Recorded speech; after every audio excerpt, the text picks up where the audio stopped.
Quick question.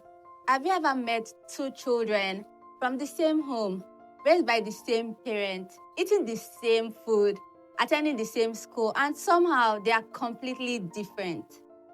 One child walks into a room and starts making friends immediately. The other hides behind the parent's leg.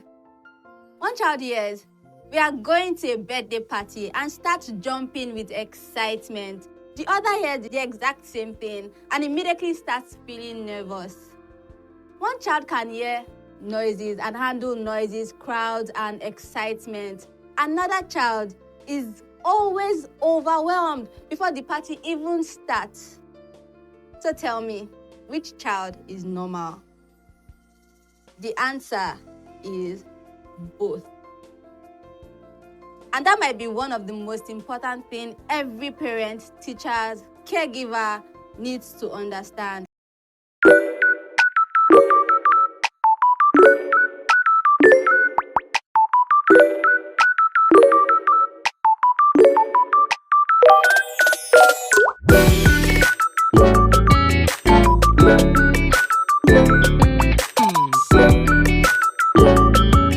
Welcome to Teelz Speaks, Psychology Unlocked, helping you understand the magic in every child. Bonjour, comment allez-vous? Bienvenue à Teelz Speaks. Welcome to Teelz Speaks. Today, we are talking about something very exciting and something that explains so much of two children and how children are really, right, even before we ever start parenting them.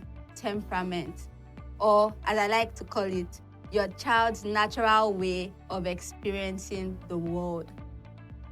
In the 1950s, two psychologists named Alexandra Thomas and Stella Chess started one of the longest studies in developmental psychology. They tracked individuals and hundreds of children from birth, watching, responding, studying how each child would respond to the world around them. And what they discovered changed everything. Children are not born as blank states. Children are born with a temperament, a built-in biological way of experiencing and responding to the world, not shaped by parenting, not created by discipline, present from birth. Thomas and Chess identified three core temperamental types, right? And understanding them could save a child from a lifetime of being misunderstood. The easy child, the flexible one, about 40% of children fall there. This child adapts easily, routine checks naturally, moods are generally positive. They meet a stranger and smile. Plans change, they roll with it. New food, they try it. New school, they adjust. As a caregiver, this child can feel like a gift. But here's an important note. Easy doesn't mean invisible. Every child can be overlooked because they don't demand attention. They still need to be seen, still need to be celebrated, still need to be deeply known. Check in with this child intentionally. Their quiet, okay, can sometimes, mark a hidden struggle. Now, the spirited child, what used to be called difficult. About 10% of children fall here. And I want to start by retiring a word, the word difficult. Difficult tells us how the child feels. Like it has and says nothing about who the child is. It just says how the adult feels, not the child. Never mix that up. I prefer spirited, like I previously said, and this child feels everything deeply. Routines matter enormously to them. Change is distressing. New situations can feel overwhelming. Their emotions don't arrive quickly. They arrive at full volume. And here's what parents often experience. The tantrum in the supermarket, the meltdown at the party, the hour-long standoff over a small change in routine. And in that moment, it is so easy to think, why is my child like this? Because their nervous system is wired to feel more. Not because they are bad, not because you are failing, because they were born with an intensity that, when understood and guided, becomes one of the greatest strengths. The most passionate leaders, artists, and advocates in the world were often the most spirited children in the room.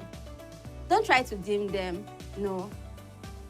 Learn to channel them, structure them consistently, and empathize with their emotions. Just be safe around them. Let them feel safe.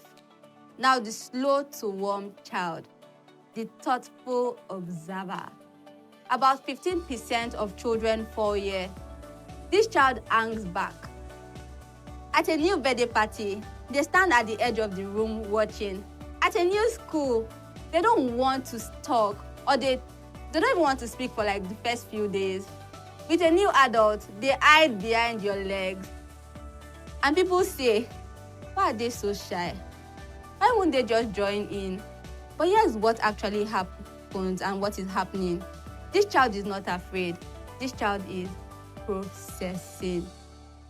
They are studying the environment, reading the room, making sure it's safe before they step in.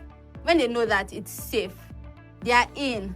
And this is not just in, but fully in, loyally, beautifully. And this is not a weakness. This is wisdom in a small body. Never force them in. Prepare them ahead of time. Give them time to observe. Then step back and watch them bloom. Introverted versus the expressed child, like I like to call it. Let's clear up another misunderstanding. Quiet doesn't mean lacking confidence, and loud doesn't mean confidence. Some children process life internally, others process life externally. The quiet child may be deeply confident. The expressive child, may still need reassurance. The goal is not to make one child become the other. The goal is to help each child become the healthiest versions of themselves. Now, I want to talk about something that lives across all the three temperamental types. A trait that psychologist Dr. Eliane Aaron identified, and that affects roughly 1 in 5 children, the highly sensitive child. This is the child who notices everything. The seam in the socks that's slightly crooked. The tension in the room before anyone else feels it. The look on a friend's face that shifted for just 1 second. They feel things at a frequency most people can't even detect. And because of that, a loud party can be completely overwhelming. A small criticism can feel devastating. A scary movie watched at age 7 can still visit them at age 14, like they will still remember it.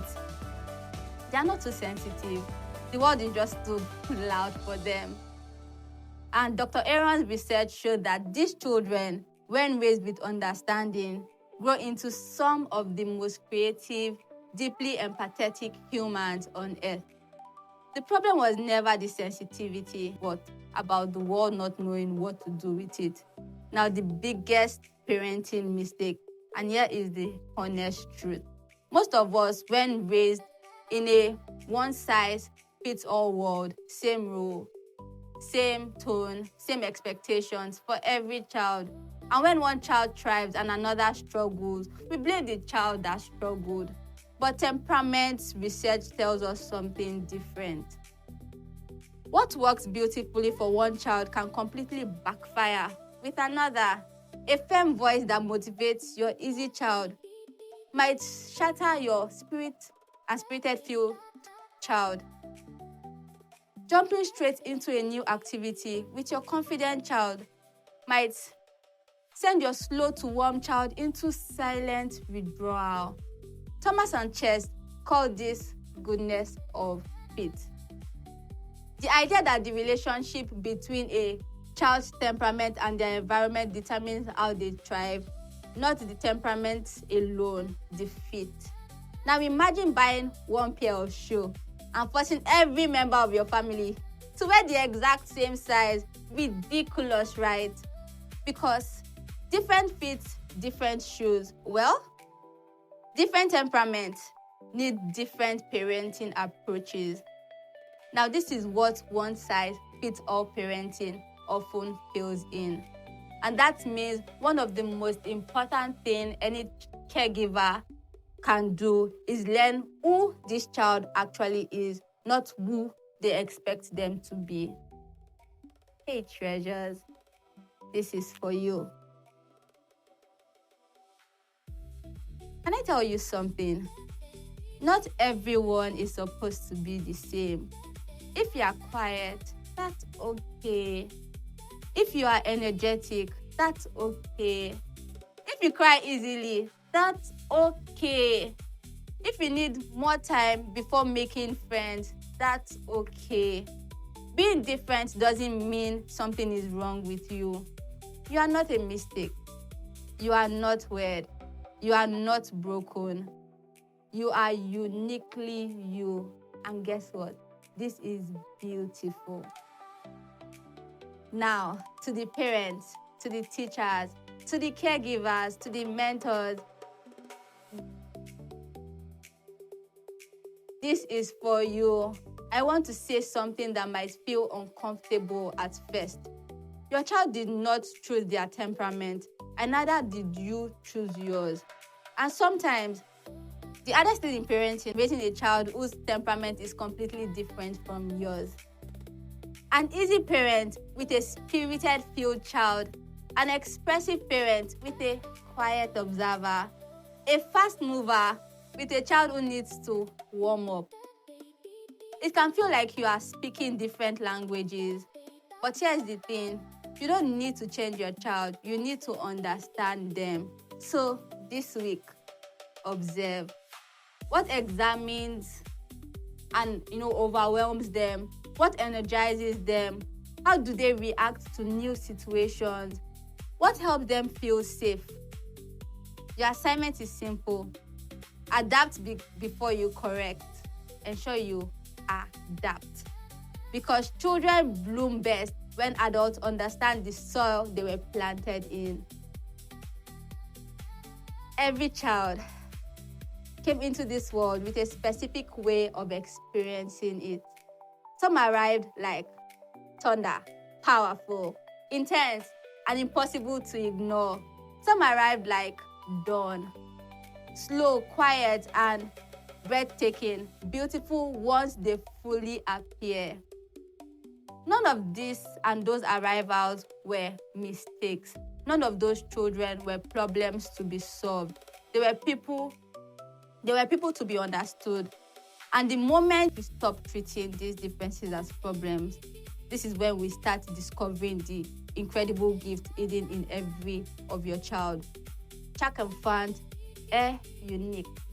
Your child is unique. A bientôt. See you soon.